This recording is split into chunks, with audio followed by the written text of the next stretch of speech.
Hello everyone, BSc second year math paper second जो कि हमारा मेजर माइनर इलेक्टिव तीनों के लिए इसका यूनिट 4 का चैप्टर 16 देखने वाले हैं, जो कि निम्न संबंधों में इससे फलनों का विलोपन करके आंशिक अवकल समीकरण की रचना करना है।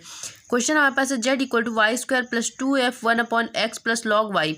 अब हम इसको सॉल्व करने जा रहे हैं, तो इसको सॉल्व करने के लिए सबसे पहले जो है गिवन दैट जो हमें गिवन है हम वो लिख लेंगे।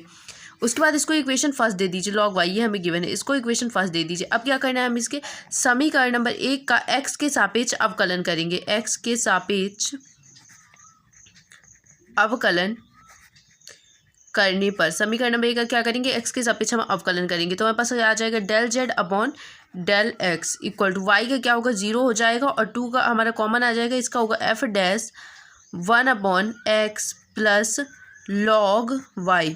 अब आपको पता है 1/x का अवकलन क्या होता है, इसको आप मानेंगे d/dx into x power -1।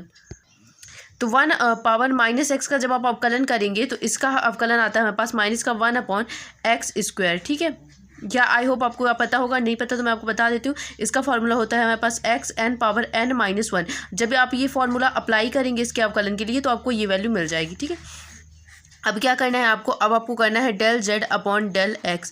x² यहाँ गुणे में है तो इस तरफ छांतित करेंगे तो क्या आ जाएगा हमारे पास भाग में है तो गुणे में आ जाएगा x²। ठीक है, x² इस तरफ आ गया, इक्वल टू हमारे पास क्या है, इक्वल टू हमारे पास माइनस का 2f dash 1/x plus log y।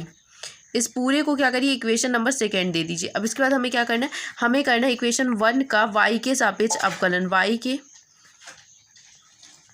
सापेक्ष अवकलन, y के सापेक्ष अवकलन। तो del z upon del y equal to क्या हो जाएगा हमारे पास 2f डैश 1 यहाँ पास क्या हो जाए सॉरी इस पूरे का हमें क्या करना है, y के सापेक्ष करना है। तो पहले हमारे पास 2y का y का स्क्वायर करोगे तो y² का अवकलन करेंगे तो 2y आ जाएगा प्लस 2 इस वाले टर्म का आप करेंगे तो 2 हमारे पास कांस्टेंट रहेगा, f का करेंगे तो f dash 1/x into log y।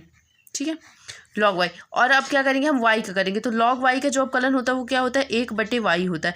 1/y तो y को हम इस तरह पक्षांतरित अगर कर दें तो ये भाग में हमारा तो इस तरफ जाएगा तो किसमें आ जाएगा, गुणे में आ जाएगा। तो पूरे से हमें क्या करना पड़ेगा, y कॉमन लेना पड़ेगा। तो इससे भी क्या किया हमने, y को कॉमन निकाल लिया। ठीक है, तो इसमें हर में y है नहीं तो उसका गुणा और भाग करेंगे y का। तो यहाँ पे del z upon del y equal to 1/y हमने कॉमन निकाल लिया पूरे से।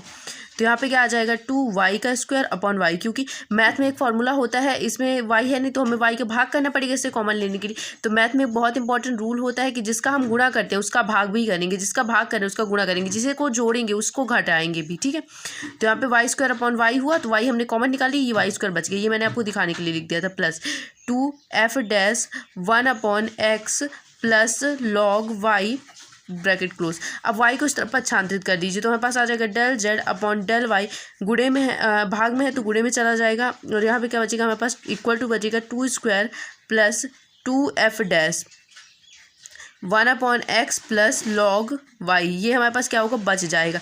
जब हमारे पास ये बच जाएगा तो इसमें से हमें क्या करना है, इसमें से हमें करना ये है कि 2f डैश y की वैल्यू जो है वो यही है हमारे पास इक्वेशन फर्स्ट से। ये देखिए, अगर इस माइनस को हम इस तरफ पक्षांतरित कर दें तो ये पूरी वैल्यू हम यहाँ पे पुट कर सकते हैं। तो हम लिखेंगे समीकरण नंबर 1 से इसको ले लीजिए समीकरण नंबर 3, समीकरण नंबर 2 से समीकरण नंबर 3 में मान रखने तो यहाँ पे बस y आ गया, del z upon del y आ गया इक्वल टू क्या आ गया 2y²।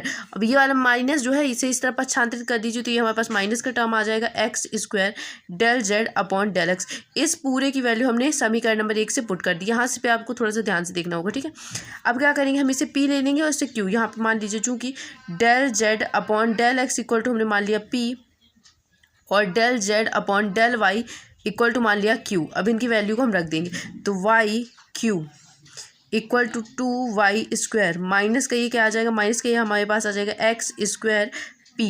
तो अब ये माइनस का है इसी तरफ भेजेंगे तो क्या आ जाएगा, ये प्लस का हो जाएगा। तो हमारे पास क्या आ जाएगा x² p plus y³ equal to क्या आ गया 2y²।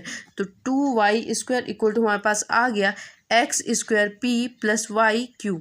आई होप आपको ये क्वेश्चन समझ में आया होगा। काफ़ी इजी क्वेश्चन है बट आपके एग्जाम के पॉइंट ऑफ व्यू से बहुत इंपॉर्टेंट है, और आप देख सकते हैं इसमें बहुत सारे सन भी लगे हुए हैं आपकी बुक में। तो एक बात कि अगर आपको इस चैप्टर के टॉपिक वाइज नोट्स चाहिए तो आप क्या कर सकते हैं, इसी के नीचे मेरा टेलीग्राम चैनल बना हुआ है, जब आप रिवीजन करेंगे तो काफ़ी ज़्यादा सहूलियत रहेगी, तो आप मेरा टेलीग्राम चैनल भी ज्वाइन कर सकते हैं।